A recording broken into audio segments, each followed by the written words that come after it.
العالمين والصلاة والسلام على رسوله الآمين وعلى آله وأصحابه أجمعين أما بعد أعوذ بالله من الشيطان الرجيم بسم الله الرحمن الرحيم قاف والقرآن المجيد بل عاجبوا أن جاءهم منذر منهم فقال الكافرون هذا شيء عجيب أإذا متنا وكنا ترابا ذلك رجع بعيد قد علمنا ما تنقص الأرض منهم وعندنا كتاب حفيظ بل كذبوا بالحق لما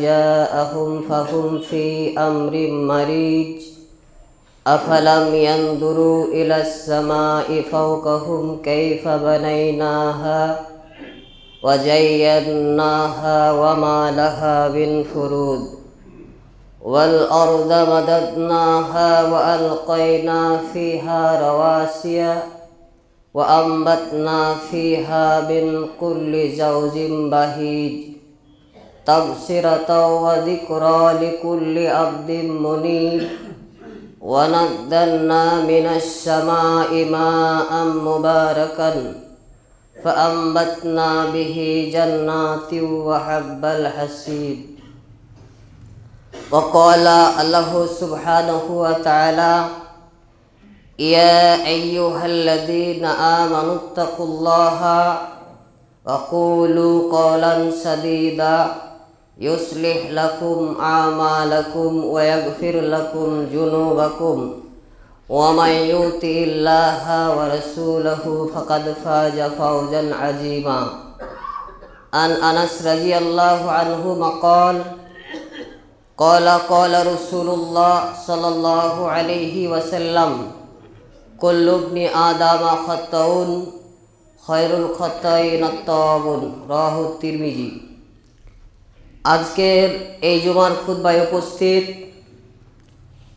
অত্র এলাকার বিভিন্ন প্রান্ত থেকে আগত জুমার দিনের মুসল্লি এবং 5 ওয়াক্তের মুসল্লিবৃন্দ, যাবতীয় প্রশংসা একমাত্র আল্লাহ সুবহানাহু ওয়া তাআলার, যিনি আমাদেরকে আজকের এই জুমার দিনে জুমার খুতবা শ্রবণ এবং জুমার সালাত আদায়ের উদ্দেশ্যে অত্র জুম্মা মসজিদে আসার সুযোগ দিয়েছেন। সেই মহান সত্তা আল্লাহ সুবহানাহু ওয়া তাআলার শুকরিয়া আদায় করি। তিনারি শেখানো ভাষায় আলহামদুলিল্লাহ। দরুদ ও সালামের অফুরন্ত ধারা বর্ষিত হোক বিশ্বনবী হযরত মুহাম্মদ সাল্লাল্লাহু আলাইহি ওয়াসাল্লামের উপর। আল্লাহুম্মা সাল্লি আলা, আল্লাহুম্মা বারিক আলা, আল্লাহুম্মা আমিন। মহান সত্তা আল্লাহ সুবহানাহু ওয়া তাআলার নিকট এ দোয়া, এ প্রার্থনা, আজকের জুমার খুতবায় আমরা যতজন উপস্থিত রয়েছি সকলেই যেন না ঘুমিয়ে আজকের জুমার যে খুতবা সেটা মনোযোগ সহকারে শ্রবণ করতে পারি, সেই রকম ইচ্ছা, সেরকম মানসিকতা, সেরকম নিয়াত তুমি আমাদের তৈরি করে দাও। সকলে বলুন আল্লাহুম্মা আমিন।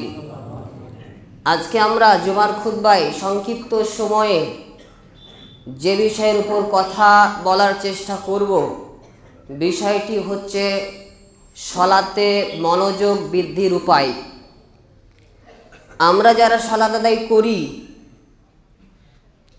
তাদের অধিকাংশ মানুষেরই সমস্যা যে সালাতে মনোযোগ না থাকা।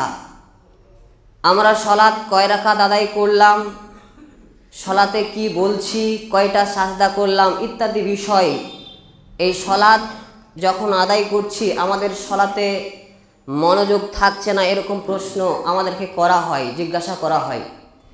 এবং এটা যদি আমরা ব্যক্তিগতভাবে দেখি, সত্যি এটা আমাদের একটা বিরাট সমস্যা। আমরা নিয়মিত সালাত আদায় করছি কিন্তু সালাতে মনোযোগ থাকছে না। এই সমস্যা আছে না? নাই, আছে। একটা কথা জেনে রাখবেন, চোর চুরি করে ধনী ব্যক্তির বাড়িতে, যার অর্থ সম্পদ রয়েছে, হীরা জহরত, টাকা পয়সা, ধন দৌলত রয়েছে, এইরকম বাড়িতেই কিন্তু চুরি করে। একজন গরিব মানুষ যার কোনো টাকা পয়সা নেই, অর্থ সম্পদ নেই, তার বাড়িতে কিন্তু চোর চুরি করে না। ঠিক একইভাবে শয়তান হচ্ছে মানুষের প্রকাশ্য শত্রু। সে তারই ঈমান নষ্ট করার চেষ্টা করে যার ঈমান রয়েছে, আর যার ঈমান নেই তাকে তার পথভ্রষ্ট করা, তার কাছে যাওয়া তার প্রয়োজন নেই। মানুষের ঈমান হচ্ছে সর্বশ্রেষ্ঠ এবং সর্বোত্তম সম্পদ। সেই জন্য শয়তান সর্বপ্রথম টার্গেট করে যে তার ঈমানকে কিভাবে নষ্ট করা যায়। যখন সে ব্যর্থ হয়ে যায়, যে সে ঈমান নিয়ে এসেছে, ইসলামের মধ্যে প্রবেশ করেছে, তার ঈমানকে নষ্ট করা যায়নি। ঈমানের পরে ইসলামের সর্বশ্রেষ্ঠ এবং সর্বোত্তম ইবাদত, তখন সে টার্গেট করে যে সলাৎ থেকে তাকে কিভাবে বিরত রাখা যায়।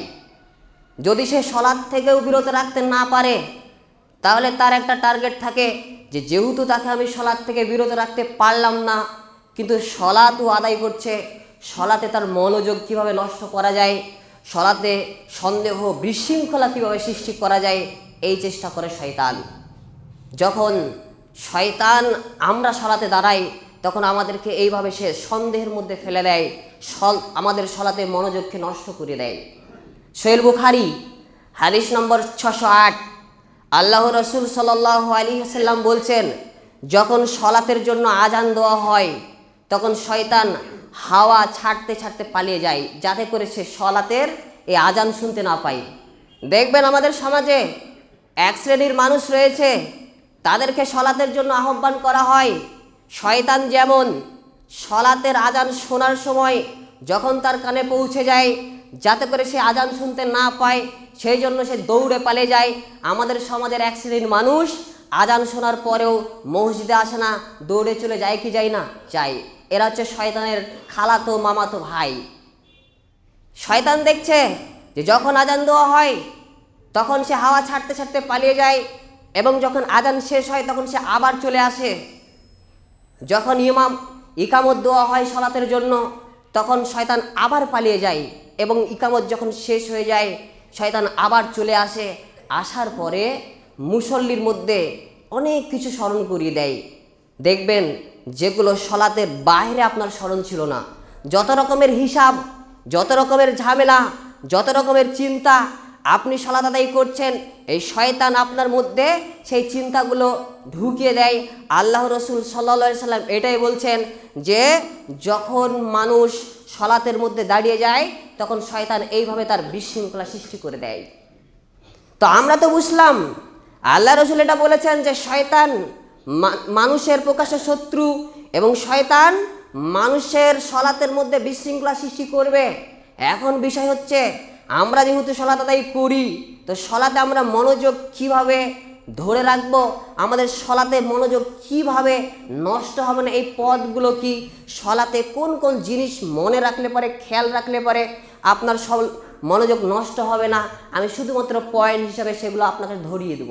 নাম্বার 1, আপনি যখন সলাতে দাঁড়াবেন, তখন আপনার চিন্তা আপনার মাথার মধ্যে এটা নিয়ে আসবেন যে এটাই হচ্ছে আমার জীবনের শেষ সলাত। আপনি জানেন আপনি কখন মারা যাবেন? জানেন না। আল্লাহ সুবহানাহু ওয়া তাআলা বলেছেন সূরা আল ইমরান সূরা নম্বর 3 আয়াত নম্বর 185, কুল্লু নাফসিন জায়গাতুল মউত, যার নাফস রয়েছে, যার প্রাণ রয়েছে, এর স্বাদ, এই মৃত্যুর স্বাদ তাকে গ্রহণ করতেই হবে। কিন্তু আমরা জানি না আমাদের কোথায় আমরা মারা যাব, কিভাবে মারা যাব, কোন অবস্থায় মারা যাব, এটা আমরা জানি না। সেজন্য যখন আপনি সলাত দাঁড়িয়ে যাবেন, তখন আপনার মাথার মধ্যে, ব্রেনের মধ্যে এই চিন্তা নিয়ে আসবেন, হয়তো এটাই আমার জীবনের শেষ সলাত। আপনি বলেন, যদি এই চিন্তা আপনি নিয়ে আসেন, আপনার সলাতে মনোযোগ বৃদ্ধি হবে না? হবে। আল্লাহ রসুল সাল্লাল্লাহু আলাইহি সাল্লাম বলেছেন, মিশকাতুল মাসাবি হাদিস নম্বর 5226, ইবনে মাজাহ হাদিস নম্বর 4171। আবু আইয়ুব আল আনসারি রাজিয়াল্লাহু আনহু তিনি বলছেন, জনৈক একজন সাহাবী, জনৈক ব্যক্তি আল্লাহ রসুল সাল্লাল্লাহু আলাইহি সাল্লামকে এসে বলছেন, হে আল্লাহ রসুল, আমাকে সংক্ষেপে কিছু উপদেশ দিন। যখন এই সাহাবী আল্লাহ রসুলের নিকট উপদেশ চাইলেন, তখন আল্লাহ রসুল সাল্লাল্লাহু আলাইহি সাল্লাম প্রথমে বললেন, এক, যখন তুমি সালাত আদায় করবে তখন তুমি ব্রেনের মধ্যে, তোমার চিন্তার মধ্যে এটা নিয়ে চলে আসবে যে এটাই তোমার জীবনের শেষ সালাত। আল্লাহ রসুল তাকে প্রথম উপদেশ কী দিলেন? যখন তুমি সালাতে দাঁড়িয়ে যাবে তখন মনে করবে এটাই তোমার জীবনের শেষ সালাত। নাম্বার 2, মানুষকে এমন কোনো কথা বলবে না যেই কথা বলার দরুন আগামীকাল অর্থাৎ কিয়ামতের মাথায় তোমাকে ভুল স্বীকার করতে হয় যে ভাই আপনার এই কাজটা বা আপনাকে অমুক কথা বলে ফেলেছিলাম, এটা ভুল করেছিলাম, আপনি আমাকে ক্ষমা করেন। মানুষকে এরকম কথা বলবে না, মানুষের প্রতি অন্যায় করবে না, অবিচার করবে না। নাম্বার 3, মানুষের নিকট যা রয়েছে তা দেখে তুমি নিরাশ হবে না। অনেক অর্থ সম্পদ রয়েছে, গাড়ি বাড়ি রয়েছে, এটা দেখে তুমি নিরাশ হবে না, আফসোস করবে না আমার কেন নেই, এইরকম টেনশন চিন্তা করবে না। তুমি তোমার তাকদিরে, তোমাকে আল্লাহ সুবহানাহু ওয়া তাআলা দিয়েছেন যেটা, সেটার প্রতি সন্তুষ্ট থাকবে। তো সালাতে মনোযোগ বৃদ্ধির উপায় হিসাবে আপনাকে প্রথম যেটা পয়েন্ট দিয়েছি যে আপনি যখন সালাতে দাঁড়াবেন তখন মনের মধ্যে চিন্তা এটা নিয়ে আসবেন যে এটাই আমার জীবনের শেষ সালাত, হয়তো এরপরে আমি আর সালাত আদায়ের সুযোগ পাবো না। নাম্বার 2, সালাতে মনোযোগ বৃদ্ধির উপায় নাম্বার 2, আপনি মনে করবেন যে সালাত হচ্ছে এমন একটি ইবাদত যেই ইবাদতটা সম্পর্কে আল্লাহ সুবহানাহু ওয়া তাআলা কিয়ামতের মাঠে সর্বপ্রথম হিসাব নেবেন। জানেন তো, সালাত হচ্ছে এমন একটি ইবাদত যেই ইবাদতটা সম্পর্কে আল্লাহ সুবহানাহু ওয়া তাআলা কিয়ামতের মাঠে হিসাব নেবেন। আর যদি সালাত আল্লাহ সুবহানাহু ওয়া তাআলার নিকট গ্রহণযোগ্য হয় তাহলে আমি কিয়ামতের মাঠে নাজাত পাবো, মুক্তি পাবো, নাজাত পাবো। আর যদি সালাত গ্রহণযোগ্য না হয় অতএব আমি মুক্তি পাবো না। অতএব আমি সালাতে দাঁড়িয়েছি, এই সালাতটা আমাকে গ্রহণযোগ্য করাতেই হবে, আল্লাহ সুবহানাহু ওয়া তাআলার নিকট আল্লাহ সুবহানাহু ওয়া তাআলাকে সন্তুষ্ট করতেই হবে। এরকম চিন্তা নিয়ে আপনি সালাতে দাঁড়াবেন, দেখবেন আপনার সালাতে মনোযোগ বৃদ্ধি হবে, আপনার মনোযোগ নষ্ট হবে না। আল্লাহ রসুল সাল্লাল্লাহু আলাইহি সাল্লাম বলেছেন, মিসকাতুল মাসাবি হাদিস নম্বর 1330, আবু দাউদ হাদিস নম্বর 864, তিরমিজি হাদিস নম্বর 413, আল্লাহ রসুল সাল্লাল্লাহু আলাইহি সাল্লাম বলছেন, কিয়ামতের মাঠে আল্লাহর হকের মধ্যে সর্বপ্রথম যে বিষয়ের হিসাব নেবেন সেটি হচ্ছে সালাত। যদি তার সালাত গ্রহণযোগ্য হয় তাহলে সে নাজাত পাবে কিয়ামতের মাঠে, আর যদি তার সালাত গ্রহণযোগ্য না হয় তাহলে কিয়ামতের মাঠে সে নাজাত পাবে না, মুক্তি পাবে না। ভাইজান, এবার আপনার সঙ্গে আমার কথা, আপনার সালাত কত বছর বয়সে ফরজ হয়েছে? আপনার সালাত কত বছর বয়সে নির্দেশ চলে এসেছে? 7 বছর বয়সে। মিসকাতুল মাসাবি হাদিস নম্বর 572, আল্লাহ রসুল সাল্লাল্লাহু আলাইহি সাল্লাম বলেছেন, যখন তোমার সন্তানের 7 বছর বয়স হবে তখন তুমি তাকে সালাতের নির্দেশ দেবে। যখন তার 10 বছর বয়স হয়ে যাবে, তোমার সন্তান যদি সালাত আদায় না করে তাকে পেটাবে, তার বিছানা আলাদা করে দেবে, তার খাওয়ার জায়গা আলাদা করে দেবে। আপনার 7 বছর বয়সে সালাতের নির্দেশ চলে এসেছে, আপনার 10 বছর হয়ে গেছে মানে আপনাকে পেটাতে হবে, আপনার বিছানা আলাদা করে দিতে হবে। তারপরে আপনি এখনও সালাত আদায় করেন না, আপনার পরিবারেও সালাত আদায় করে না, আপনি কিভাবে কিয়ামতের মাঠে নাজাত পাবেন বলেন? আপনাকে কিভাবে বললে পারে? এর চেয়ে ভয়ঙ্কর আর কথা আছে যে কিয়ামতের মাঠে সর্বপ্রথম আল্লাহ সুবহানাহু ওয়া তাআলা সালাত সম্পর্কে হিসাব নেবেন। আর যদি সালাত গ্রহণযোগ্য হয় তবে আপনি নাজাত পাবেন, মুক্তি পাবেন। নচেত আপনার মুক্তি পাওয়ার কোনো রাস্তা অন্তত আমার জানা নেই যে আপনি কিয়ামতের মাঠে মুক্তি পাবেন। তারপরেও এখন আপনি সালাত আদায় করেন না, আপনার পরিবারের সদস্যরাও সালাত আদায় করে না। এত বড় মসজিদ ফাঁকায় পড়ে থাকে, শুধুমাত্র জুমার দিনেই মসজিদটা ভরে যায়, আশ্চর্য লাগে।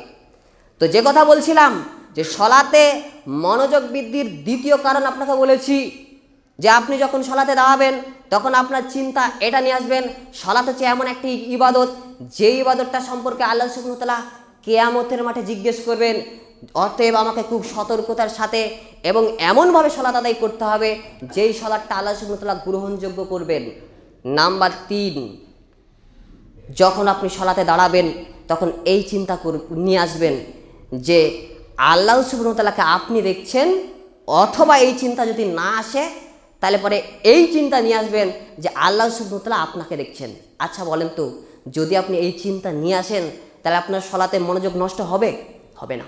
আপনি যদি এটা ভেবে নেন যে আল্লাহ সুবহানাহু ওয়া তাআলা আমার সামনে আছে, অথবা আল্লাহ সুবহানাহু ওয়া তাআলা আমাকে দেখছেন, আমার সব কিছু পর্যবেক্ষণ করছেন, আমার ওপর নজরদারি রেখেছেন, আমি যা করছি সব কিছু হিসাব রাখছেন, সংরক্ষণ করে রাখছে, এইরকম চিন্তা নিয়ে যদি আপনি সালাতে দাঁড়িয়ে যান তাহলে আপনার সালাতে মনোযোগ হবে? নষ্ট হবে? জি না, কখনোই নষ্ট হবে না। আল্লাহ রসুল সাল্লাল্লাহু আলাইহি ওয়াসাল্লামের একটা চমৎকার হাদিস আছে, সহিহ বুখারী হাদিস নম্বর 50, মিশকাতুল মাসাবি হাদিস নম্বর 2, সহিহ মুসলিম হাদিস নম্বর 8। এটাকে বলা হয় হাদিসে জিবরিল। লম্বা হাদিস, শুধুমাত্র আমি সংক্ষেপে বলছি। ওমর ইবনুল খাত্তাব রাদিয়াল্লাহু আনহু তিনি বলছেন, একদা আল্লাহ রসুল সাল্লাল্লাহু আলাইহি সাল্লামের নিকটে আমরা উপস্থিত রয়েছি, এমন সময় একজন ব্যক্তির আত্মপ্রকাশ ঘটলো, মানে একজন ব্যক্তি আসলো। তার দেহে ছিল ধবধবে একদম সাদা পোশাক, আর তার চুল ছিল কালো কুচকুচে চুল। এই ব্যক্তি যখন আসলো তখন তার চেহারার মধ্যে এটা বুঝতে পারছিলাম না যে সফর করে এসেছে, অথবা আমাদের মধ্য থেকে কেউ তাকে চিনতেও পারছে না। এই রকম ব্যক্তি আগমন করেই আল্লাহ রসুল সাল্লাল্লাহু আলাইহি সাল্লামের হাঁটুর সঙ্গে হাঁটু লাগিয়ে দিল, উরু রানের উপর হাত রেখে বলল, হে মুহাম্মদ সাল্লাল্লাহু আলাইহি সাল্লাম, আপনি আমাকে ইসলাম সম্পর্কে কিছু বলুন। আল্লাহ রসুল সাল্লাল্লাহু আলাইহি সাল্লাম ইসলামের যে 5টি স্তম্ভ, সেই 5টি স্তম্ভের কথা বললেন। 1, এই সাক্ষ্য প্রদান করা আল্লাহ ছাড়া কোনো মাবুদ নেই এবং মুহাম্মদ সাল্লাল্লাহু আলাইহি সাল্লাম আল্লাহ রসুল। 2, সালাত কায়েম করা। 3, যাকাত প্রদান করা। 4, হজ পালন করা। 5, রমাজান মাসে সিয়াম পালন করা। যখন আল্লাহ রসুল ইসলাম সম্পর্কে 5টি স্তম্ভের কথা বললেন, তখন সেই ব্যক্তি বলছে যে আপনি ঠিকই বলেছেন। ওমর ইবনুল খাত্তাব রাদিয়াল্লাহু আনহু তিনি বলছেন, আমি আশ্চর্য হয়ে গেলাম, এ মূর্খের মতো প্রশ্ন করছে। মূর্খের মতো প্রশ্ন করার পর যখন সে উত্তর শ্রবণ করলো, উত্তর শুনলো, তখন সে জ্ঞানী ব্যক্তির মতো, বিজ্ঞের মতো নিজেই সাক্ষী দিচ্ছে, আপনি ঠিকই বলেছেন। তারপরে সেই ব্যক্তি আবার প্রশ্ন করলো, হে মুহাম্মদ সাল্লাল্লাহু আলাইহি সাল্লাম, আমাকে ঈমান সম্পর্কে বলুন। ঈমানের যে 6টি রুকন আছে, আল্লাহ রসুল সাল্লাল্লাহু আলাইহি সাল্লাম এই 6টি রুকনের কথা বললেন। তারপরে আবার প্রশ্ন করলো, হে মুহাম্মদ সাল্লাল্লাহু আলাইহি সাল্লাম, আমাকে ইহসান সম্পর্কে বলুন। এটা হচ্ছে আমাদের আলোচ্য বিষয়ের সঙ্গে রিলেটেড। এই কথাটা বলার জন্য এতগুলো কথা। ইহসান সম্পর্কে বলতে গিয়ে আল্লাহ রসুল সাল্লাল্লাহু আলাইহি সাল্লাম বলছেন, যখন তুমি আল্লাহ সুবহানাহু ওয়া তাআলার ইবাদত করবে, তখন তুমি মনে করবে যে তুমি আল্লাহ সুবহানাহু ওয়া তাআলাকে দেখতে পাচ্ছ। যদি এই ফিলিংস, এই অনুভূতি তোমার অন্তরের মধ্যে না আসে যে তুমি আল্লাহ সুবহানাহু ওয়া তাআলাকে দেখতে পাচ্ছ, এই ফিলিংস তোমার আসছে না, এই চিন্তা তোমার আসছে না, তাহলে তুমি মনে করবে যে আল্লাহ সুবহানাহু ওয়া তাআলা তোমাকে দেখছেন। অতএব আপনাকে আমি এটাই বোঝাতে চাইলাম যে সলাতে মনোযোগ বৃদ্ধির 3 নম্বর কারণ হিসাবে যেটা দিতে চেয়েছি, যে আপনি যখন সলাতে দাঁড়াবেন তখন মনে মনে এই চিন্তা করবেন যে আল্লাহ সুবহানাহু ওয়া তাআলাকে আপনি দেখতে পাচ্ছেন, অথবা এই চিন্তা যদি না আসে তাহলে এই চিন্তা নিয়ে আসবেন যে আল্লাহ সুবহানাহু ওয়া তাআলা আমাকে দেখছেন। তাহলে পরে দেখবেন আপনার সলাতে মনোযোগ নষ্ট হবে না। নাম্বার 4, আপনি আপনার চিন্তার মধ্যে এটা নিয়ে আসবেন যে সলাত হচ্ছে এমন একটি ইবাদত, যেই ইবাদতটার মাধ্যম দিয়ে আমার পাপ ক্ষমা হবে, আর আমি হচ্ছে পাপী, আমার অনেক গুনাহ রয়েছে, আমি আদম সন্তান। তিরমিজি হাদিস নাম্বার 2499, কুল্লু ইবনি আদম খাত্তাউন খয়রুল খাত্তাইনা তাওয়াবুন, প্রত্যেক আদম সন্তানই গুনাহগার, পাপী। অতএব গুনাহগারদের মধ্যে তারাই উত্তম যারা পাপ করার পর আল্লাহ সুবহানাহু ওয়া তাআলার নিকট ক্ষমা চায়, মাপ চায়। আপনি যখন সালাতে দাঁড়াবেন মনে মনে এই চিন্তা করবেন, আপনার গুনাহের কথা চিন্তা করবেন, আপনার অপরাধের কথা চিন্তা করবেন যে আমি অনেক গুনাহগার, আমার অনেক পাপ রয়েছে, অতএব আমি সালাত আদায় করছি, মানে এই সালাত দ্বারা আমার পাপ ক্ষমা হবে, আমার পাপ মোচন হবে। আল্লাহ রসুল অসংখ্য দলিল দিয়েছেন, অসংখ্য বলেছেন। আপনাকে কয়েকটা দলিল দিই। সহিহ মুসলিম হাদিস একাডেমি হাদিস নম্বর 465 এবং 66, আল্লাহ রসুল সাল্লাল্লাহু আলাইহি সাল্লাম তিনি বলছেন, একজন মুসলিম ব্যক্তি, একজন মুমিন ব্যক্তি যখন সালাতের জন্য অজু করে, অজু করার সময় যখন সে তার চেহারা ধৌত করে, মানে মুখমণ্ডল ধৌত করে, এই মুখমণ্ডল ধৌত করার সময় তার মুখ দিয়ে, তার চোখ দিয়ে অর্জিত যে পাপ রয়েছে, চোখ দিয়ে মুখ দিয়ে যে পাপ করেছিল, এই পাপগুলো অজুর পানি দ্বারা, অজুর পানির শেষ বিন্দু দ্বারা ঝরে চলে যায়।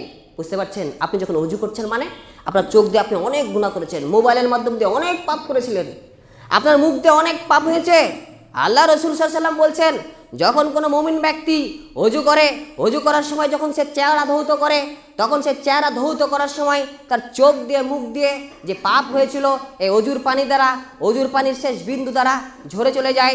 যখন সে হাত ধৌত করে, হাত দিয়ে যে পাপ করেছিল, এই পানি দ্বারা, অজুর পানি দ্বারা, অজুর পানির শেষ বিন্দু দ্বারা এই পাপগুলো ধরে চলে যায়। আপনি অনেক পাপ করেছিলেন হাত দিয়ে, যখন সে পা ধৌত করে, পা দ্বারা যে পাপ করেছিল এই অজুর পানি দ্বারা, অজুর পানির শেষ বিন্দু দ্বারা ঝরে চলে যায়। এইভাবে সে পাক এবং পবিত্র হয়ে যায়। আপনি যখন সালাতে দাঁড়াবেন এই চিন্তা করবেন, আমি তো অজু করেছি, অজুর মাধ্যম দিয়ে আমার পাপ ক্ষমা হয়েছে, আমি সালাত আদায় করছি মানে আমার পাপ ক্ষমা হচ্ছে। মিশকাতুল মাসাবি হাদিস নম্বর 564, আল্লাহ রসুল সাল্লাল্লাহু আলাইহি সাল্লাম বলেছেন যে এক জুমা 5 ওয়াক্ত সালাত, এক জুমা থেকে আরেক জুমা এবং এক রমাজান থেকে আরেক রমাজানের মধ্যবর্তী সময়ের গুনাহের কাফারা। মানে আপনি 5 ওয়াক্ত সালাত আদায় করছেন, এক রমাজান থেকে আরেক রমাজান যে পাপ হয়েছিল, সাগিরা গুনাহ হয়েছিল, ছোট ছোট পাপ হয়েছিল, এগুলো অটোমেটিক ক্ষমা হয়ে যায়। কেন বলেন তো? আপনি সালাত আদায় করেন সেই জন্য। মিশকাতুল মাসাবি হাদিস নাম্বার 565, সহিহ বুখারী হাদিস নাম্বার 528, আল্লাহ রসুল সাল্লাল্লাহু আলাইহি সাল্লাম বলেছেন, একটা চমৎকার উদাহরণ দিয়ে আমাদেরকে বোঝাতে চেষ্টা করেছেন। যে সাহাবীদেরকে প্রশ্ন করলেন, হে আমার সাহাবীরা, যদি তোমাদের বাড়ির সামনে, তোমাদের বাড়ির দরজার সামনে একটা নদী থাকে, আর এই নদীতে যদি তোমরা প্রতিদিন 5 বার গোসল করো, তাহলে পরে তোমাদের শরীরের মধ্যে কোনো নোংরা থাকতে পারে? আপনি বলেন তো, আপনার শরীরে ধরেন নোংরা আছে, আপনি প্রতিদিন 5 বার আপনি নদীতে টিউবওয়েলে গোসল করছেন, আপনার শরীরে কোনো নোংরা থাকবে? থাকবে না। সাহেবরা বলল, হে আল্লাহ রসুল, থাকবে না। আল্লাহ রসুল সাল্লাল্লাহু আলাইহি সাল্লাম বলছেন, 5 ওয়াক্ত সালাতের দৃষ্টান্ত হচ্ছে অনুরূপ।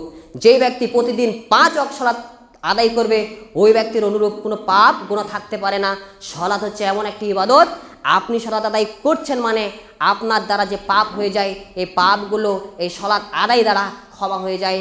সালাতে মনোযোগ বৃদ্ধির উপায় হিসাবে 4 নম্বর যে পয়েন্ট আপনাকে দিয়েছি, যখন আপনি সালাতে দাঁড়িয়ে যাবেন তখন এই চিন্তা করবেন যে সালাতের মাধ্যম দিয়ে আমার পাপ ক্ষমা হবে, আমি আদম সন্তান, আমার অনেক পাপ রয়েছে, অতএব আমাকে মনোযোগ সহকারে সালাত আদায় করতে হবে। নাম্বার 5, যখন আপনি সালাত আদায় করবেন তখন সালাতে যে সমস্ত দোয়া বলা হয়, যে সমস্ত সূরাগুলো আপনি পাঠ করেন, এই সূরাগুলোর অর্থ আপনাকে জানতে হবে। আপনি যদি অর্থ না জানেন তাহলে সালাতে মনোযোগ ধরে রাখা আপনার জন্য অত্যন্ত কঠিন হবে। সালাতে আমরা বলি যে দোয়াগুলো, এগুলো বাংলাতে বলি না আরবিতে? কথা বলেন। আরবিতে বলি। আমাদের ভাষা কি? বাংলা ভাষা। এখন আরবি ভাষায় আমরা কি বলছি এটা যদি না জানি তাহলে পরে আমরা বুঝতে পারবো যে আমরা কি বলতে চাইছি, আমাদের মনোযোগ ঠিক থাকবে? থাকবে না। সেই জন্য আপনি যদি সালাতে মনোযোগ বৃদ্ধি করতে চান, সালাতে মনোযোগকে ধরে রাখতে চান, তাহলে পরে আপনি সালাতের মধ্যে কি নিবেদন করছেন, আল্লাহ সুবহানাহু ওয়া তাআলার কাছে কি চাইছেন, আল্লাহ সুবহানাহু ওয়া তাআলার কাছে কি বলছেন, এটা আপনাকে জানতে হবে। যখনই আপনি জানবেন দেখবেন অটোমেটিক আপনার সালাতে মনোযোগ বৃদ্ধি হবে, সালাতে মনোযোগ থাকবে। থাকবে কি থাকবে না? থাকবে। আপনার কয়েকটা উদাহরণ দিই। সহিহ বুখারী হাদিস নম্বর 744, আবু হুরায়রা রাদিয়াল্লাহু আনহু তিনি বলছেন, আল্লাহ রসুল সাল্লাল্লাহু আলাইহি সাল্লাম তাকবীরে তাহরিমা দেওয়ার পর থেকে কেরাত শুরুর পূর্ব মুহূর্ত পর্যন্ত চুপ থাকেন। মানে নামাজ সালাতে দাঁড়িয়ে গেলেন, তাকবীরে তাহরিমা বলে দিয়ে কেরাত শুরুর আগ পর্যন্ত চুপ থাকেন। আমি আল্লাহ রসুল সাল্লাল্লাহু আলাইহি সাল্লামকে বললাম, হে আল্লাহ রসুল, আপনি যে এই সময় চুপ থাকেন তখন কি বলেন?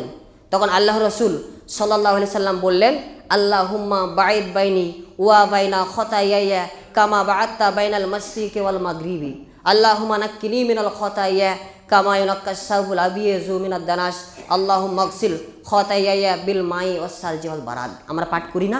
করি। এখন বলেন, এই যে আপনি দোয়া পাঠ করলেন, এই দোয়াটা যদি আপনি অর্থ জানেন, যদি আপনি অর্থ বুঝেন, দেখবেন আপনার সালাতে মনোযোগ বৃদ্ধি থাকবে। অর্থটা কি? আপনি আল্লাহ সুবহানাহু ওয়া তাআলাকে বলছেন, হে আল্লাহ, আপনি আমার গুনাহ, আমার থেকে আমার গুনাহকে অতটা ব্যবধান তৈরি করে দেন যতটা ব্যবধান পূর্ব থেকে পশ্চিমকে করেছেন। আমার যে অনেক পাপ রয়েছে, পাপ থেকে অতটা আমাকে দূরত্ব করে দেন, যতটা পূর্ব থেকে পশ্চিমের দূরত্ব রয়েছে অতটা ব্যবধান তৈরি করে দেন। হে আল্লাহ, আমার গুনাহগুলোকে সেইভাবে পরিষ্কার করে দেন যেইভাবে সাদা কাপড় ময়লা হতে পরিষ্কার হয়ে যায়। হে আল্লাহ, আপনি আমার গুনাহগুলোকে পানি দ্বারা, বরফ দ্বারা, শিশির দ্বারা ধুয়ে পরিষ্কার করে দেন। আপনি সালাতে বায়েত বাইনে বলছেন, এই দোয়াটা পড়ছেন মানে এই যে অর্থ বললাম এটা বলছেন। আপনি বলেন, এই অর্থ যদি আপনার জানা থাকে তাহলে আপনার সালাতে মনোযোগ বৃদ্ধি হবে না? হবে। আপনি আল্লাহর কাছে চাইছেন, হ্যাঁ আল্লাহ আপনি পাপ ক্ষমা করেন, আমাকে মাফ করেন, আপনি এইটা আবেদন করছেন। যখনই আপনি অর্থ জানবেন তখনই আপনার সলাতে মনোযোগ বৃদ্ধি থাকবে, আপনার সলাতে মনোযোগ নষ্ট হবে না। আরও একটা আপনাকে বলি, সহিহ বুখারী হাদিস নম্বর 7388, আমরা শেষ বইটাকে বলি দোয়ে মাসুরা, যেটা বলি কি বলি, আল্লাহুম্মা ইন্নী যালামতু নাফসি যুলমান কাসীরাও ওয়া লা ইয়াগফিরু যুনুবা ইল্লা আনতা ফাগফিরলি মাগফিরাতাম মিন ইনদিকা ইন্নাকা আনতাল গফুরুর রহিম। আপনি এই যে দোয়াটা বললেন, এই দোয়াটা দ্বারা কি বলছেন, হে আল্লাহ আমার নাফস দ্বারা আমি আমার আত্মাকে, আমার নাফসকে জুলুম করে ফেলেছি, বড় বড় গুনাহের কাজ করে ফেলেছি, গুনাহে কাবিরা করে ফেলেছি, আমি অনেক পাপ করে ফেলেছি। অতএব হে আল্লাহ আপনি আমাকে ক্ষমা করুন, আপনি ছাড়া আমার কেউ নেই ক্ষমা করার। অতএব আপনি আপনার পক্ষ থেকে আমাকে মাফ করুন, ক্ষমা করুন, আপনি ক্ষমাশীল দয়ালু। আপনি এটা বলছেন। যখনই আপনি এই দোয়াগুলোর অর্থ জানবেন দেখবেন আপনার সলাতে অটোমেটিক মনোযোগ থাকবে। সেই জন্য আপনি যদি সলাতে মনোযোগ বৃদ্ধি করতে চান তাহলে সলাতে যে সমস্ত দোয়াগুলো আপনি পাঠ করেন, যে সমস্ত সূরাগুলো আপনি পাঠ করেন, এই সূরাগুলোর অর্থ আপনাকে মুখস্থ করতে হবে অথবা ভাষা জানতে হবে। অতএব আল্লাহর কাছে দোয়া করি, হে আল্লাহ আমরা যাতে অ্যারাবিক মুখস্থ করতে পারি, অ্যারাবিক ভাষা বুঝতে পারি এবং সলাতের যে সমস্ত দোয়াগুলো আমরা নিয়মিত পাঠ করি সেইগুলো যাতে অর্থসহ মুখস্থ করতে পারি, সেই তৌফিক তুমি দান করো। সকলে বলুন আল্লাহুম্মা আমিন। এই যে এতগুলো আপনাকে টিপস দিলাম, সময় যেহেতু শেষ, এতগুলো যে টিপস দিলাম, এর পরেও যদি আপনার সলাতে মনোযোগ না থাকে তাহলে পরে একটা বিষয় বা একটা জিনিস যেটা আল্লাহ রাসূল সাল্লাল্লাহু আলাইহি ওয়াসাল্লাম শিখিয়ে দিয়েছেন সেটা আপনাকে বলে দিই। সহিহ মুসলিম হাদিস একাডেমি হাদিস নম্বর 5631, উসমান ইবনু আবুল আস রাদিয়াল্লাহু আনহু তিনি আল্লাহ রাসূল সাল্লাল্লাহু আলাইহি ওয়াসাল্লামকে বলছেন, হে আল্লাহ রাসূল, শয়তান আমার কিরাত এবং সলাতের মধ্যে বিশৃঙ্খলা সৃষ্টি করে, মনোযোগকে নষ্ট করিয়ে দেয়, মনোযোগ ঠিক রাখতে দেয় না। কে বলছেন? উসমান ইবনু আবুল আস রাদিয়াল্লাহু আনহু আল্লাহ রসুল সাল্লাল্লাহু আলাইহি সাল্লামকে এসে বলছেন।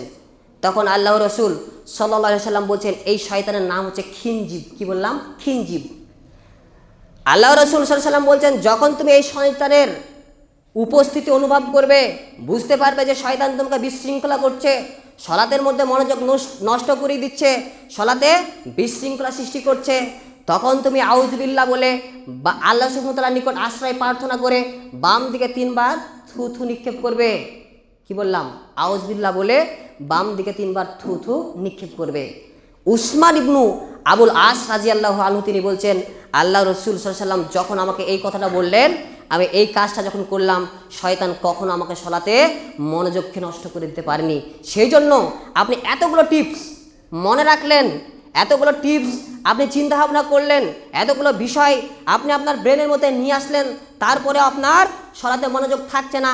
আপনি এটা আল্লাহ সুবহানাহু ওয়া তাআলার উপর নির্ভর করে বিশ্বাসের সাথে করবেন, দেখবেন শয়তান কখনো আপনার সলাতে মনোযোগ নষ্ট করতে পারবে না। মহান সত্তা আল্লাহ সুবহানাহু ওয়া তাআলার নিকট এ দোয়াই প্রার্থনা, হে আল্লাহ আমরা যাতে 5 ওয়াক্ত সলাত মনোযোগ সহকারে আদায় করতে পারি, সেই তৌফিক তুমি দান করো। সকলে বলুন আল্লাহুম্মা আমিন।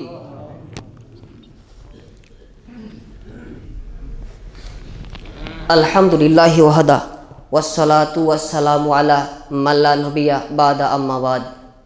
আসুন আজকে আমরা যে বিষয়ে আলোচনা শুনলাম, অনেকে শেষে এসেছেন, তাদের জন্য আলোচনাটা একটু প্যাকেজ করে দিই, মানে আমি 1 মিনিটে 2 মিনিটে পুরো আলোচনাটা একটু বলে দিই কী কী বিষয় বললাম।